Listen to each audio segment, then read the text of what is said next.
Projection versus production.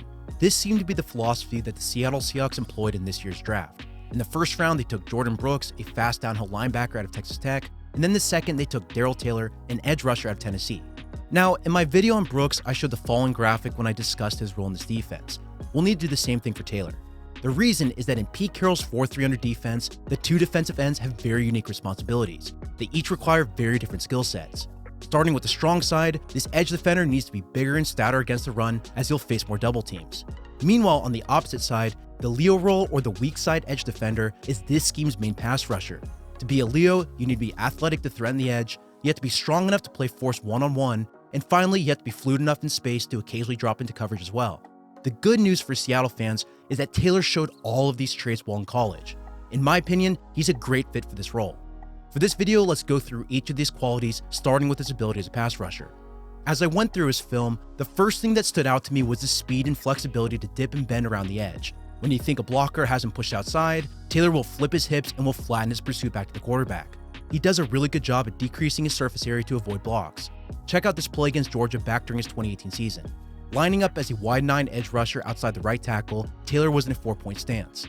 When the ball was snapped, Taylor burst off the line of scrimmage. The offensive tackle, Isaiah Wilson, who was a first-round pick by the Patriots in 2019, was beat off the line of scrimmage. Taylor forced Wilson to open the door early, and he beat him by swiping down with his inside hand to win around the corner. Once he was passed, he used that same inside hand to rip underneath the block.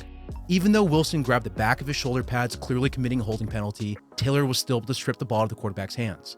This was an excellent play, and it showcases one of Taylor's best traits.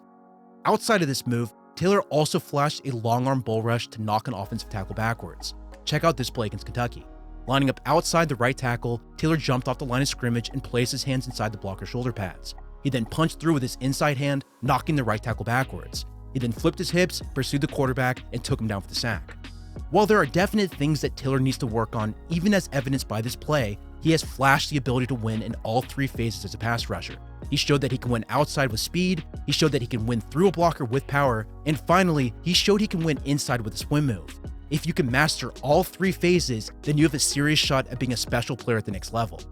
Now, the one thing you may have noticed as I described that previous play is that I used the word flashed as opposed to saying that Taylor perfected or dominated with that move. That distinction is something I need to point out. Taylor still needs to work on his plan at attacking his blocker, and he also needs to learn how to pair his hands and feet together to set up his moves. Too many times, Taylor would fail in his pass rush when one or both of these things didn't happen. You would see him chop his feet before his strike, and that would completely negate that power. You'd also see him stall in his rush after his first rush fails because he didn't plan for a counter move. Developing counters or a second move once that first rush fails is something he'll need to fix. This observation really points to a bigger takeaway that I had. He needs to do a better job of planning out his moves before he does them. He needs to perfect that speed rip or a speed to power move as his go-to move to build upon them for the future. As of right now, Taylor hasn't mastered either, and it negatively impacts him as a pass rusher. I saw a lot of flashes on tape for sure, but we need to see a level of technique mastery for him in order to take that next step in becoming a dynamic pass rusher, and the simple truth is that Taylor just isn't there yet. Moving on, let's quickly discuss his other traits and some of the other observations that I had. Overall, I was decently impressed with how he used his hands as a force player when he was defending the run. He can usually lock out and hold his ground one-on-one. He uses that same quickness and burst off the line to quickly stack an offensive lineman and force a running back to cut back inside. The main thing he needs to work on in terms of his run defense is disengaging from that block to shed and make a tackle. Too often, he's okay watching and waiting as opposed to shedding and attempting to make that play. In general though, he seems like he's pretty disciplined. When it came to misdirection and zone read options, I feel like he's usually pretty good at creating vantage points to track where the ball is going. The last thing I'll note about him as a run defender is that he needs to work on creating a stable base against double teams. I saw him getting blown back one too many times, so working on widening his base and developing power to not let that happen will be something he'll need to prove. Now, while coverage isn't going to be a main point of his usage on the Seahawks, Taylor was actually decently fluid in space. He can cover running backs and tight ends in the flat, and he was adequate at covering man-to-man as well. Again, this won't be a major part of his role, but against a non-premier running back or tight end, Taylor does add value, at least in the limited snaps that I saw. So when you add all these observations together, I looked through various games to see if there were any premier matchups that he might have faced. I found one when Tennessee played Alabama this past season.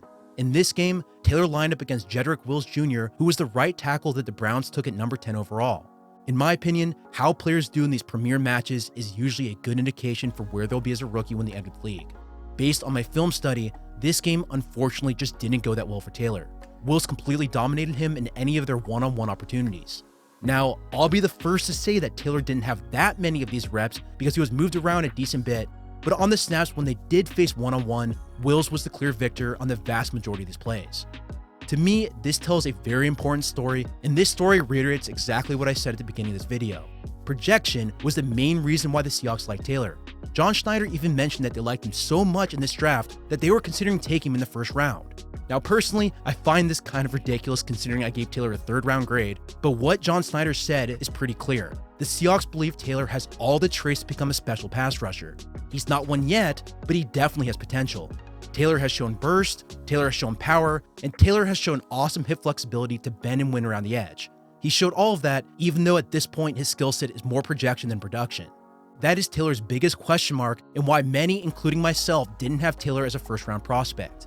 While this may be the case, if Taylor can get better at planning out his pass rushes before the snap, if he can develop counter moves, and if he can get better at pairing his hands and feet together like I said before, he can take that next step. That's the question mark, but that's also the upside that the Seahawks are counting on.